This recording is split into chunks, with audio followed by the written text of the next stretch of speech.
Amém, irmãos? Então nós estamos aqui numa série de mensagens na nossa igreja que se chama Coisas do Coração. Coisas do Coração, né? E na verdade, antes dessas mensagens que nós estávamos pregando, nós pregamos uma outra série de mensagens, que era ser parecido com Jesus. Falamos a respeito do propósito de Deus para a nossa vida. Qual que é o propósito de Deus para a nossa vida mesmo, irmãos? Eita, já esqueceram, não acredito. Qual que é o propósito de Deus para a nossa vida? Amém. Né? Então, para nós sermos parecidos com Jesus, o nosso coração precisa estar no lugar certo. O nosso coração precisa estar alinhado com a vontade de Deus. Porque não é parecer com Jesus externamente. Até porque a gente não sabe como Jesus é fisicamente. A gente conhece o Jesus de Hollywood, né? Então não dá para dizer, olha, bora todo mundo cortar o cabelo assim, porque era assim que Jesus cortava o cabelo. Bora todo mundo usar uma roupa desse jeito, porque era assim que Jesus andava. Vamos todos usar o perfume tal, porque era essa essência que Jesus usava. Não dá. Porque isso não está revelado a nós. Nós não temos nenhum retrato de como era Jesus. Não tem nenhuma pintura de como era Jesus. O que nós conhecemos sobre Jesus é o coração dele que está revelado na palavra dele. Então, o nosso coração, ele precisa ser parecido com o coração de Jesus. O nosso caráter precisa ser parecido com o caráter de Jesus. A nossa vida, ela precisa estar alinhada com isso, com quem Jesus é, com o caráter de Deus revelado nas Escrituras. E isso começa onde, irmãos? Começa no nosso coração. Não é uma vida de aparências, não é uma vida, né, onde eu estou fazendo para os outros me notarem, não. É uma vida onde começa na minha comunhão com Deus. Vamos abrir nossa Bíblia em Mateus, capítulo 5, versículo 8.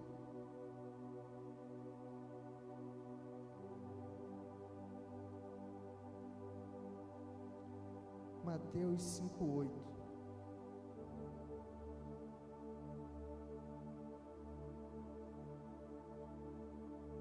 Diz assim a palavra do Senhor: Bem-aventurado os puros de coração, pois eles verão a Deus. Bem-aventurados os puros de coração, pois eles verão a Deus. Hoje o tema da nossa mensagem é um coração sem máscaras diante de Deus. Amém? Um coração sem máscaras diante de Deus. Porque Deus, ele não está interessado em aparência. Ele está interessado em um coração limpo. Não é somente parecer espiritual, é ser espiritual. É ter um coração puro na presença de Deus. Um coração sem misturas. Um coração que não é de ânimo dobre, que nem Tiago fala lá no seu livro. Não, mas é um coração totalmente voltado para quem é o Senhor, voltado para Ele, entregue a Ele. Um perigo na vida cristã é parecer bem quando se está mal. Esse é um engano espiritual, que às vezes a gente tenta disfarçar como está a nossa vida com uma postura de quem está muito bem. Não, está tudo bem. Como que você está, irmão? Está bem. Às vezes o seu discipulador, o seu líder de célula vai te visitar e pergunta como que estão as coisas. Não, está tudo bem. E às vezes não está. Às vezes para você mesmo, você quer se enganar, você quer dizer, não, está tudo bem comigo. Está tudo ótimo, está tudo excelente. E às vezes não está. E isso é um grande perigo espiritual. Porque Jesus, ele não veio só tratar do nosso comportamento. Às vezes o nosso comportamento cristão é até ok, mas às vezes o nosso coração não está ok. Porque você pode ajustar o jeito que você faz, né? Você pode passar um gelzinho no cabelo, né? Você pode usar uma roupa social, não é verdade? Você pode colocar uma Bíblia, uma capa de couro assim bonita embaixo do braço, né? Você pode falar varão, varoa, a paz do Senhor, né? Mas ainda assim, ainda há risco de nós não estarmos vivendo inteiramente para Deus. É por isso que nós vemos tantos escândalos envergonhando o nome do Senhor. Porque qual é a coisa que mais acusam os evangélicos hoje? De falar uma coisa e fazer outra. É ou não é verdade? Estou mentindo? Não é uma coisa que nos acusam? Por que nos acusam disso? Porque volta e meia surge um fulano de tal que era crente, e aí está envolvido no escândalo de corrupção. Um pastor que era pastor e abusou de alguém. Um pastor que traiu a esposa. Uma cantora famosa que traiu o esposo, que foi flagrada usando drogas. Entende? Então isso é muito perigoso, porque é uma coisa que acusam os cristãos. Mas um cristão de verdade, ele não deve ter esse problema. Porque essas pessoas que são acusadas disso e que fazem essas coisas, elas só fazem isso porque na verdade elas estão vivendo uma vida com o coração cheio de máscaras. Usam o evangelho para se promover na sociedade, usam uma capa de pai de família, de mãe de família para se promover na sociedade. Não é? Mas na verdade são sepulcros caiados, porque estão vivendo uma vida que não condiz com o seu comportamento, né? O seu coração não está condizendo com o seu comportamento, e nem uma máscara ela vai se sustentar por muito tempo. A palavra de Deus fala, né? Que nada fica em oculto. Talvez quando você era criança, se você cresceu num lar cristão, a mãe dizia: olha, nada fica em oculto. A verdade sempre vem à tona. Nada vai ficar em oculto. E isso é uma verdade absoluta. Nada fica oculto. Uma hora vem, uma hora acontece, uma hora a conta chega. Se não for aqui nessa terra, naquele grande dia, nós haveremos de prestar conta com Deus, de tudo aquilo que falamos, de tudo aquilo que nós dissemos. Nós iremos prestar conta com Deus. Então, irmãos, nós não podemos ser cristãos incoerentes, falar uma coisa e viver outra, pregar uma coisa e viver uma coisa totalmente diferente, né? Nós não podemos viver assim. Nós temos que viver alinhados com a palavra de Deus, porque o reino de Deus não é desse mundo, não é desse mundo, e eu me sinto em obrigação de falar isso, né? Não confunda ser cristão com ter um lado político. Você ter um lado político é muito importante, é importante que você já comece a pensar sobre isso, porque estamos em ano de eleição. Então é muito importante você ter um lado político, né?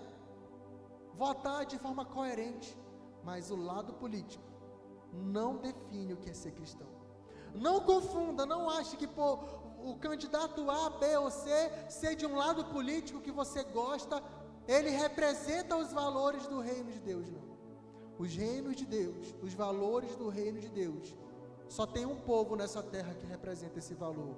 São os cristãos de verdade, aqueles que estão sendo salvos, aqueles que estão andando com Jesus, aqueles que têm um coração puro, pois são esses que verão a Deus.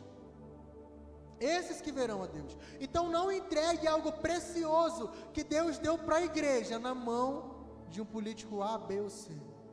Amém? Nós precisamos ser coerentes para não envergonharmos o nome do Senhor. Deus não está interessado em pessoas que parecem certas. Ele está interessado em corações que são verdadeiros. E para afirmar isso daqui biblicamente, para que você veja que é possível estar mal, mesmo aparentando estar bem, abra sua Bíblia em Apocalipse 3:1.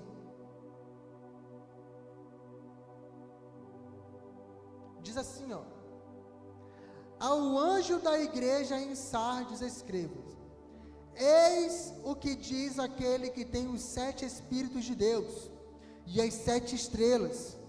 Conheço as suas obras. Você tem fama de estar vivo, mas está morto. Você tem fama de estar vivo, mas está morto.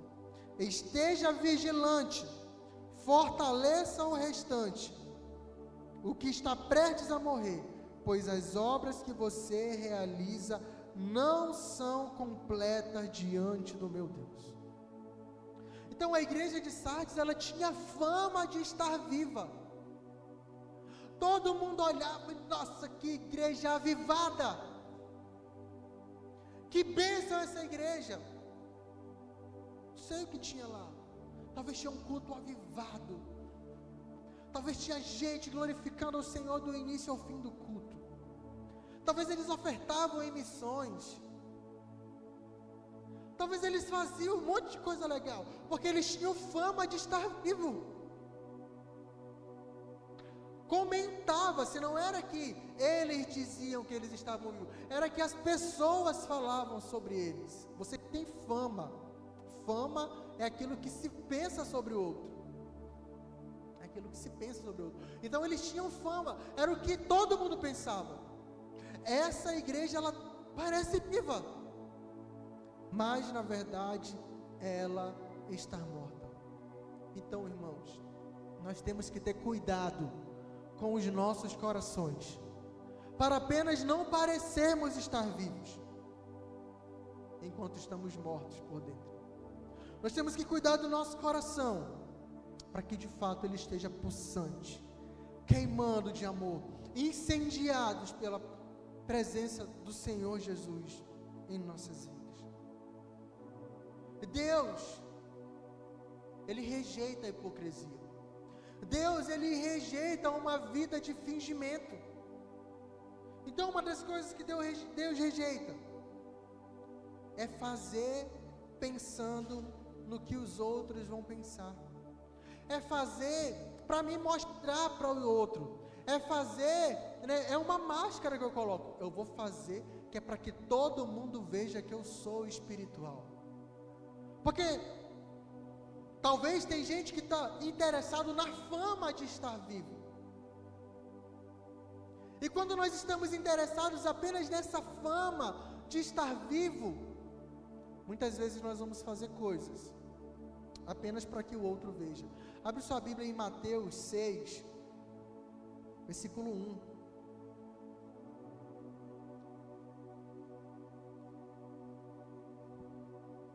Tenha o cuidado de não praticar as suas obras de justiça diante dos outros para serem vistos por eles. Se fizerem isso, não terão nenhuma recompensa do seu Pai que está nos céus. Portanto, quando você cuidar dos necessitados, não anuncie isso tocando trombeta, como fazem os hipócritas nas sinagogas e nas ruas, a fim de serem honrados pelos outros.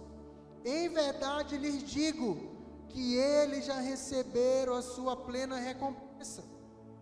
Entretanto, quando você cuidar dos necessitados, que a sua mão esquerda não saiba o que a direita está fazendo, de forma que você preste ajuda em secreto, e o seu Pai que o vê, o que é feito em secreto, o recompensará. Irmãos, qual que é a recompensa para quem faz algo esperando que o outro veja? Quem estava no culto quinta-feira já respondeu. Qual que é a recompensa?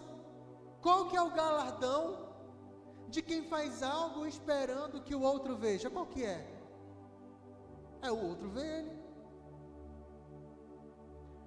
recompensa de quem faz pensando em ser visto, é ser visto e pronto. Por isso que a palavra de Deus está dizendo: em verdade vos digo, eles já receberam a sua recompensa.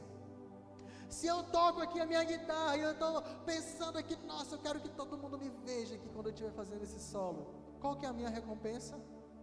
Que todo mundo me vê. E talvez no final do culto eu vou ganhar uns 3 tapinhas, negócio, falando: nossa, cara, estava legal o solo que você fez. Por quê? Porque eu fiz pensando no outro. Isso é a recompensa de quem faz para ser visto pelos outros. Sabe, irmãos, a recompensa é muito vazia. Pronto, acabou. Você fez e acabou. Fez o certo, mas fez com a motivação errada. Deus, Ele sonda as nossas motivações. O Senhor Jesus, Ele vai sondar as intenções do nosso coração. Então, temos que fazer o certo sim, mas pelos motivos certos. A palavra de Deus aqui não está falando para não ajudar. O próximo texto aqui é sobre oração. Quando vocês orarem, não sejam como os hipócritas. Eles gostam de ficar orando em pé nas sinagogas e nas esquinas, a fim de serem vistos pelos outros. Em verdade lhes digo que eles já receberam a sua recompensa. Se a intenção de fazer uma oração bonita, de dar um rajado de glória, é para ser visto, a recompensa vai ser visto, irmãos. Então Jesus, Ele, quando prega o sermão do monte, Ele não está falando apenas de comportamento. Jesus, Ele vai mais fundo. Jesus, Ele fala sobre as intenções do nosso coração. Ele fala: ouviram o que foi dito, não mate. Mas eu vos digo que se no seu coração você odiar alguém, né, nisto, né, você já está condenado.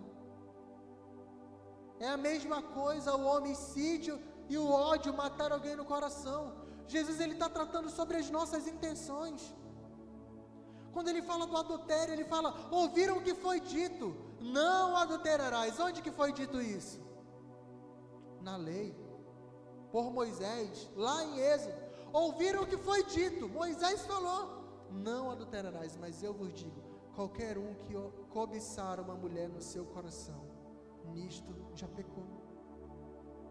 Então Jesus, Ele não trabalha só com o nosso comportamento, Ele trabalha com as nossas intenções. Ele trabalha com as nossas intenções. Deus, Ele não olha só o que você faz, Ele está olhando o motivo pelo qual nós fazemos. Sabe outra coisa, irmãos, que Deus, Ele condena? É um coração orgulhoso. Um coração orgulhoso. Olha aqui, ó, Lucas capítulo 18, versículo 9. Tem uma parábola aqui que eu acho muito interessante.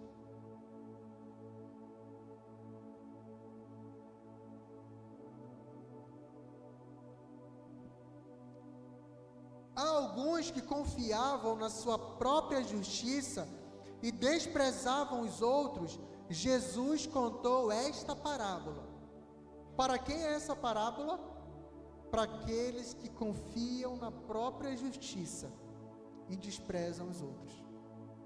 É para aqueles que acham que só eles são bons, que só o que é dele presta,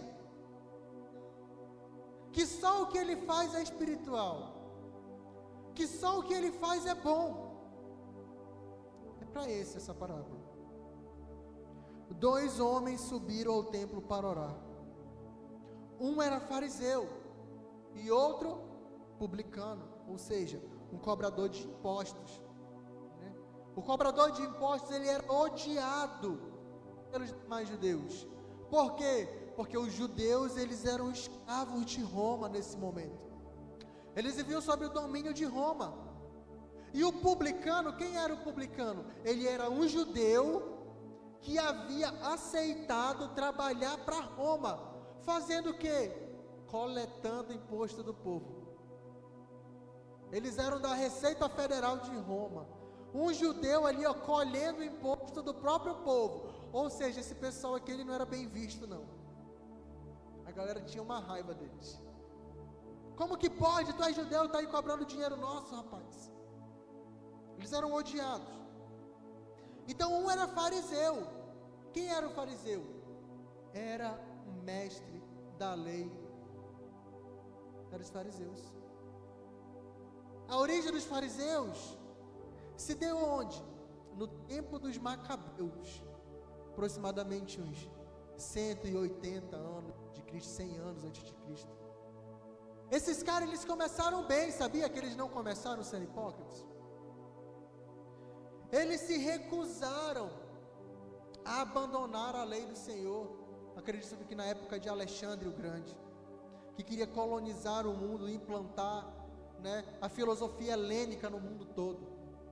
E eles se recusaram, eles protegeram a lei de Deus, eles se tornaram pessoas estudiosas, eles guardaram a lei de Deus, eles preservaram o costume de Israel, o costume judeu. Eles começaram muito bem. Então os fariseus, eles eram estudiosos da lei. Lembra de Paulo? Criado aos pés de Gamaliel. Fariseu de fariseus. Eles eram alguém que desde criancinha estudavam sobre a lei. Então eles eram alguém, teoricamente, do ministério. Alguém que eram voltados a questões espirituais. E o outro era o publicano, cobrador de impostos, acusado de se vender ao Império Romano. E esses dois homens subiram ao templo para orar. Um era fariseu e outro publicano. O fariseu, o espiritual, ele orava no íntimo. Deus, eu te agradeço porque eu não sou como os outros homens. Eu te agradeço, Senhor, pela minha humildade. Eu sou um homem muito humilde. Escrevi o livro Os 12 Homens Mais Humildes da Terra. Como eu encontrei os outros 11. Extremamente humilde. Deus, muito obrigado, porque eu não sou como os outros. Homens ladrões, injustos, adúlteros. Nem mesmo eu sou como este publicano. Nem mesmo eu sou como este publicano. Eu jejuo, Senhor, 2 vezes por semana. Olha que bênção. Eu jejuo 2 vezes por semana. Espiritual ou não? É algo bom ou não jejuar? Bom. Mas olha a intenção do coração. Eu dou o dízimo de tudo quanto eu ganho. É certo ou não dar o dízimo? É certo. É certo você ser generoso. É certo. Você dar dízimo. É correto. Né? Mas olha o que eu faço. Olha como eu sou bom. Dava o dízimo, mas com a intenção errada. Olha quem eu sou. Eu sou um cara extremamente maravilhoso. Orgulho. Isso é orgulho. Despreza os outros. Acha que ele pode resolver todos os problemas na força do seu braço. Irmãos, hoje é culto de ceia. E se tem um culto que nós temos que pensar sobre isso, é no culto de ceia. Temos que pensar todos os dias, mas o culto de ceia deveria nos levar a pensar um pouco mais. Porque o culto de ceia é justamente para mostrar para mim e para você a nossa insignificância. É justamente para mostrar para mim e para você a nossa falta de capacidade. É justamente para mostrar para mim e para você que eu e você não podemos resolver o nosso problema sozinho. Porque nós precisamos que o soberano, o eterno, o Criador, aquele que tudo pode, viesse a esse mundo e morresse por mim e por você. Não tem espaço para orgulho na vida cristã. Não tem espaço para soberba na vida cristã. Não tem espaço para altivez na vida cristã. Ah, porque eu jejuo. Ah, porque tantos anos eu fiz isso para o Senhor. Ah, porque tantos anos eu dou meu dízimo. É o que Jesus fala. Muito bem, servo inútil. Você não fez mais do que a sua obrigação. Não tem mérito naquilo que nós fazemos para o Senhor. É só gratidão por aquilo que Ele fez por nós. Tudo que nós fizemos por Ele ainda é pouco, comparado àquilo que Ele fez por nós. Ah, porque eu renunciei tudo, glória a Deus, é esse o nosso papel mesmo, é renunciar tudo. Ah, porque eu abro mão do meu conforto, glória a Deus, é isso mesmo, temos que fazer ainda mais isso, mas não tem mérito. Não tem mérito. Sabe qual é o nosso papel, irmãos? Olha o publicano.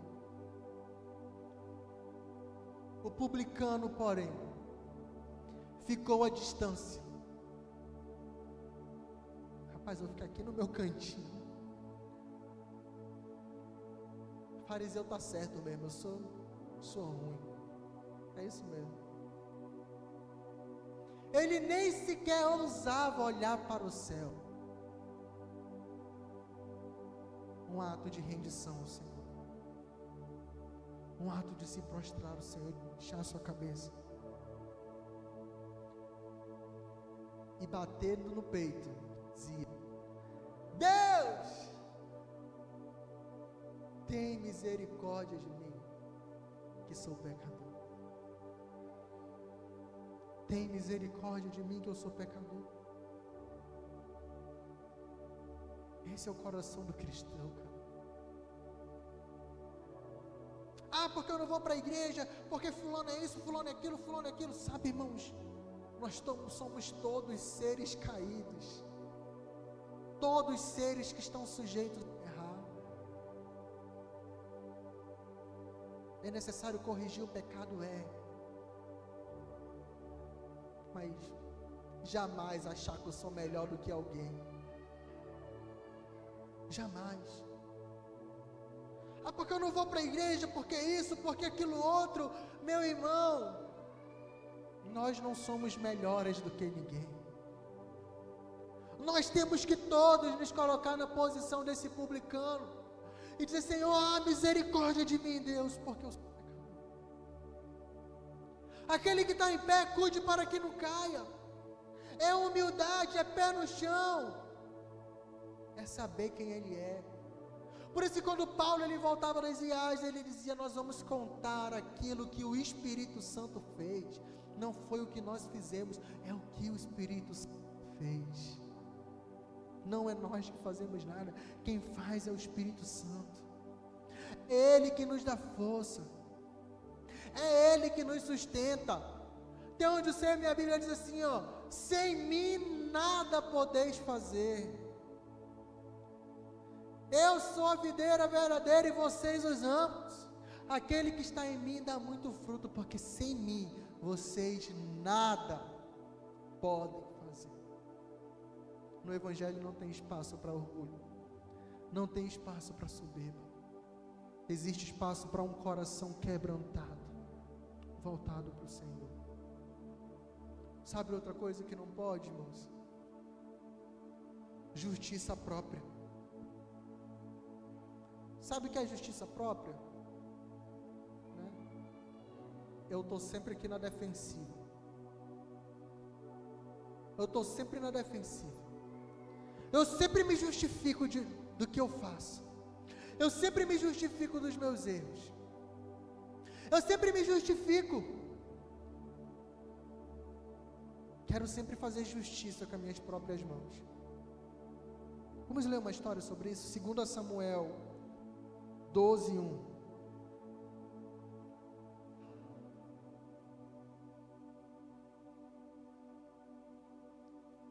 O Senhor enviou a Davi o profeta Natã.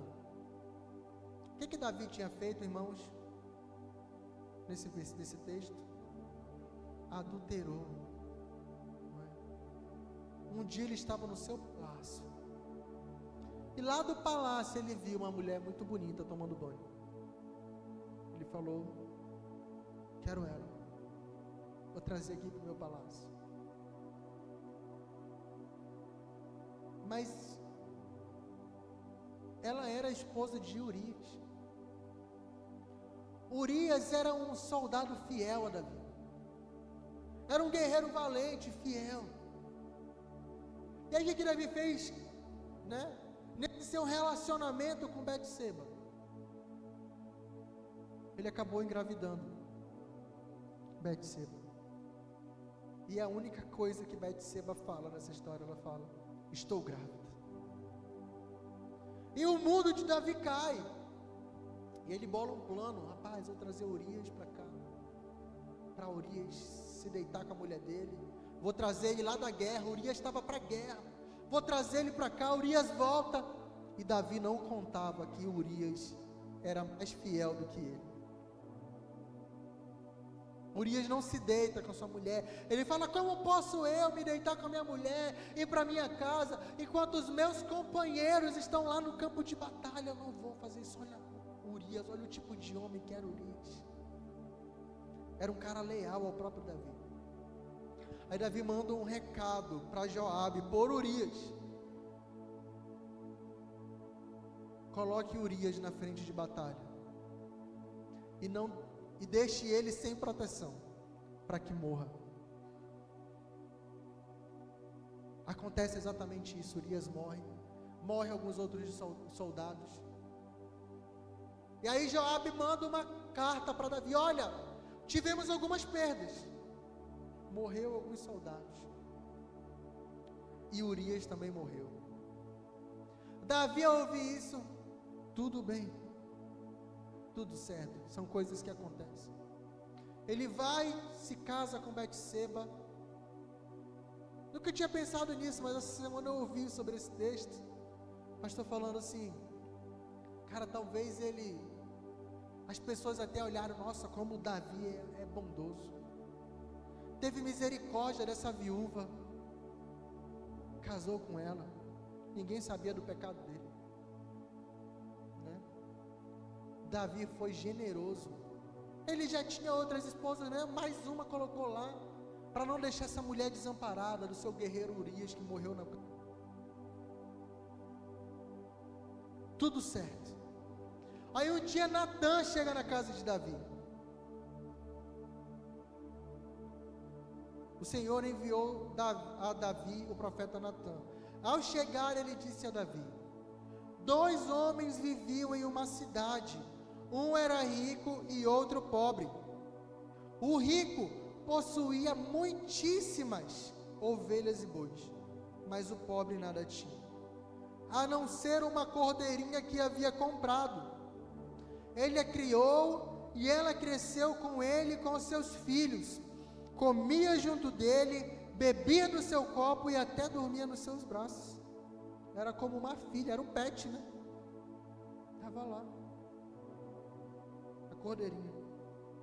Certo dia um viajante chegou à casa do rico, e este não quis pegar uma das suas próprias ovelhas ou dos seus bois para preparar-lhe uma refeição. Em vez disso, tomou a cordeirinha que pertencia ao pobre e a preparou para o viajante.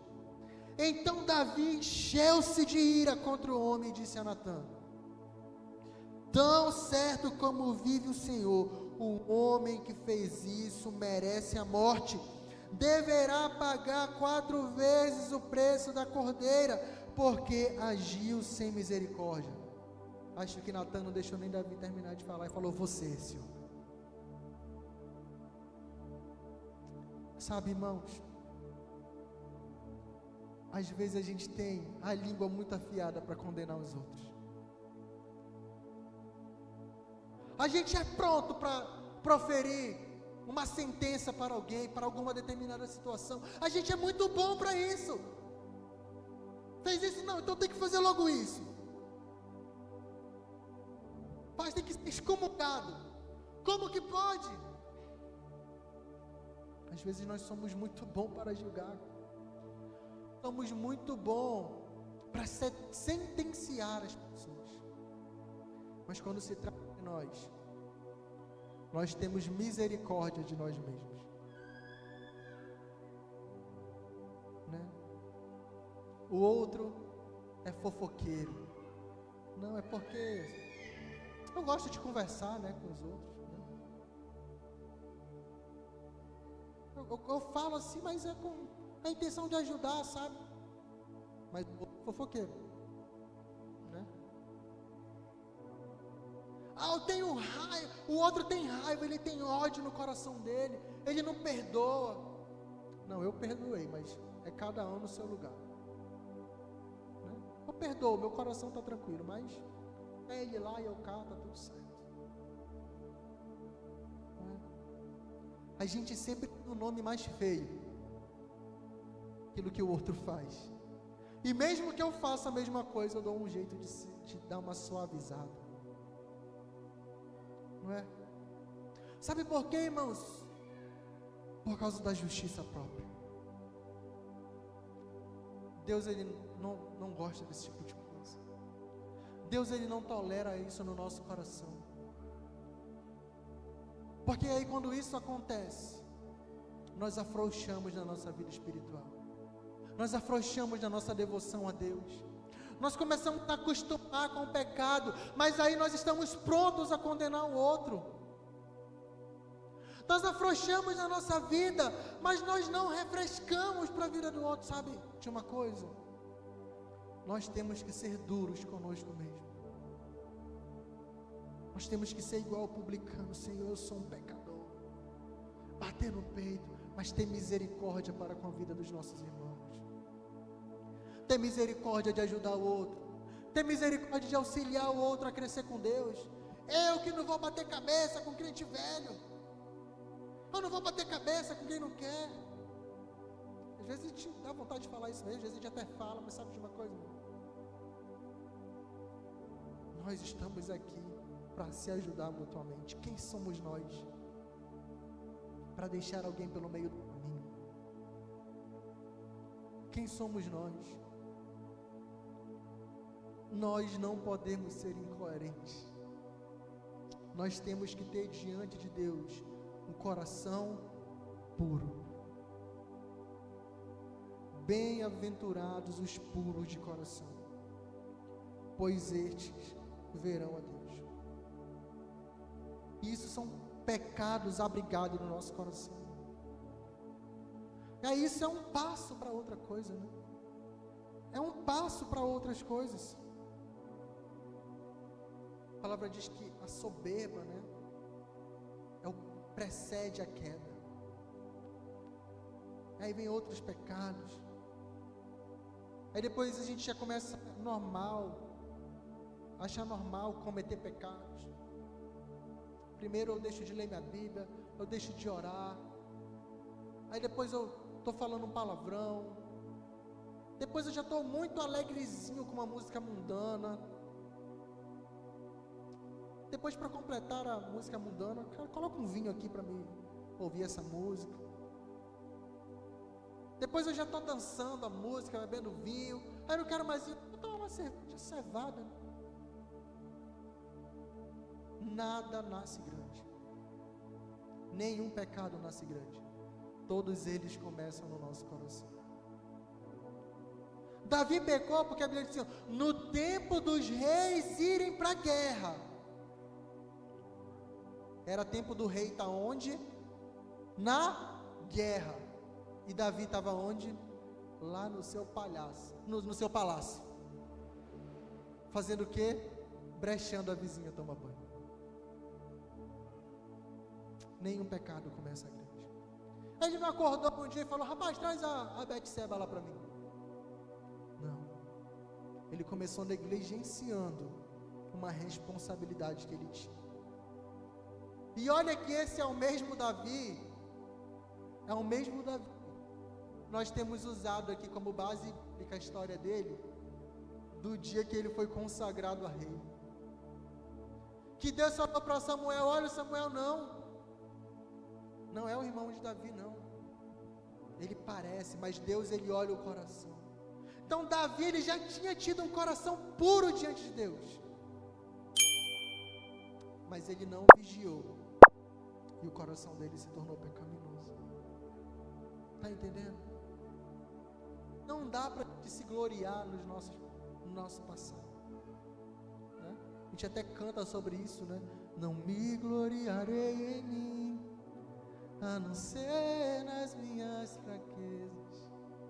Sua graça me sustentou, e ela me basta com certeza.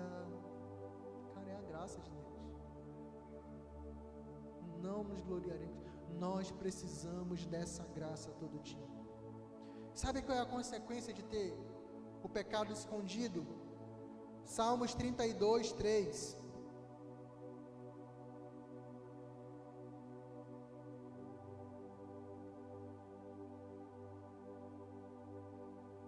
Enquanto me calei, os meus ossos definharam, com os meus gemidos o dia todo.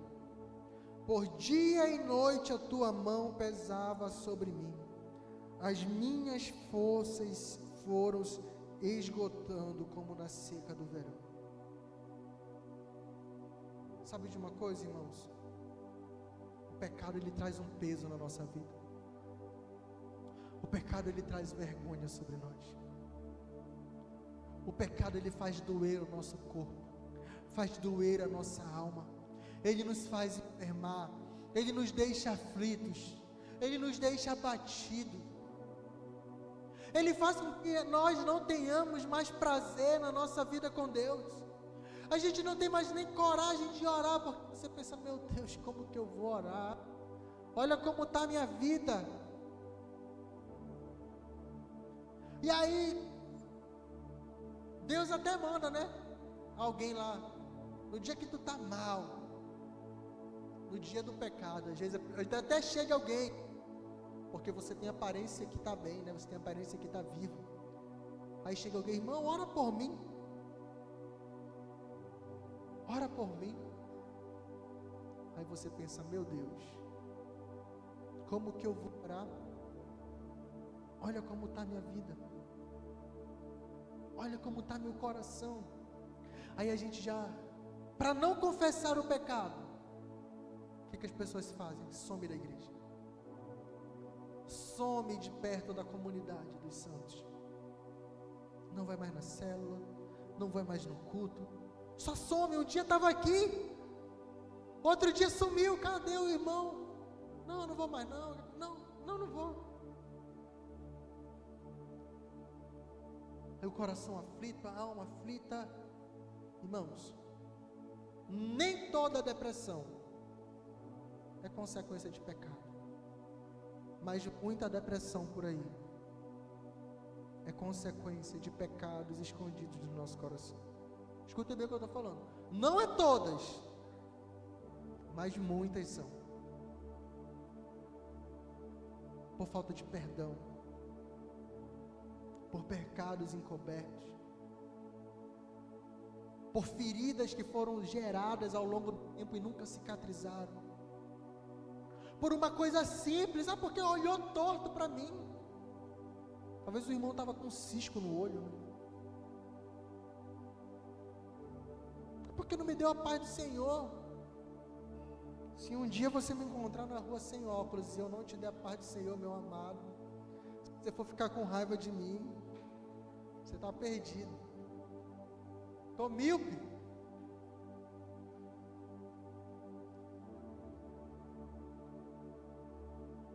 Nós não podemos deixar que pequenas pedras nos tirem da presença do Senhor. Nós não podemos deixar, irmãos, que o nosso coração seja afastado do nosso Deus.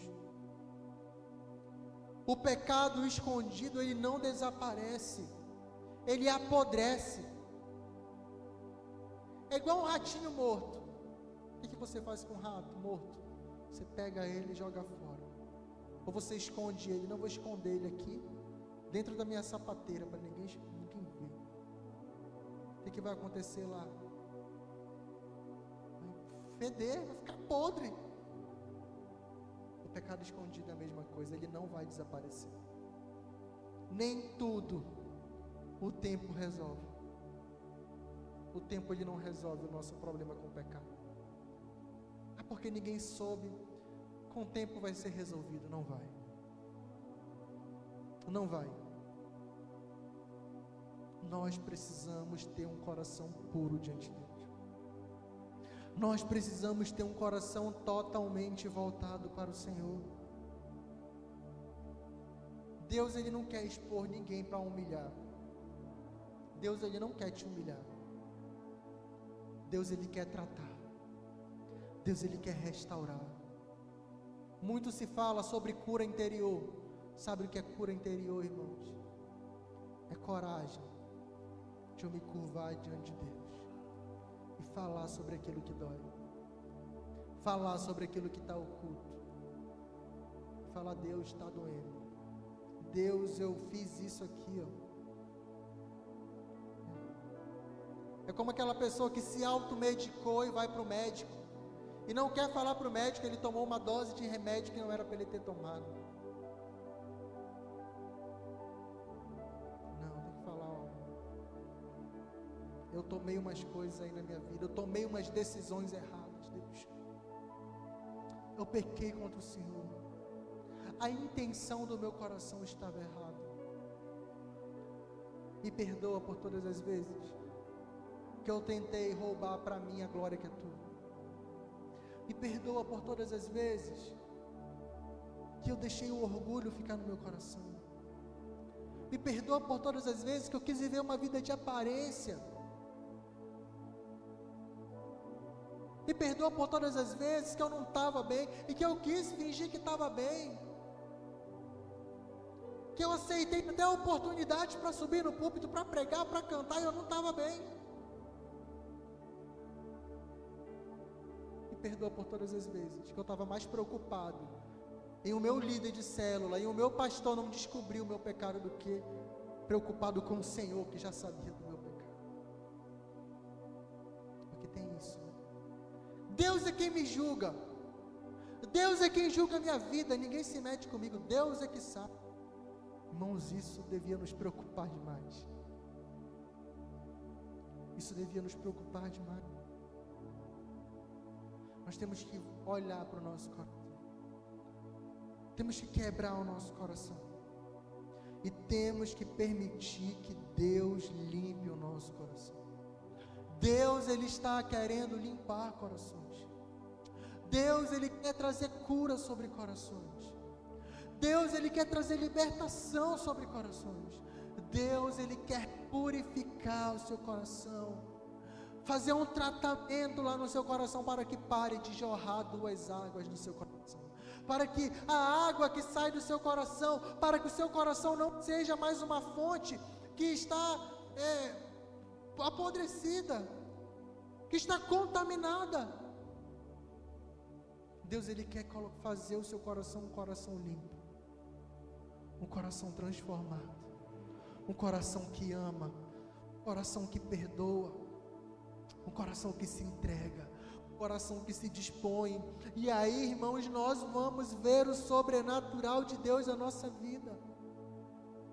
É o que nós temos lido lá em Ezequiel 36, 25.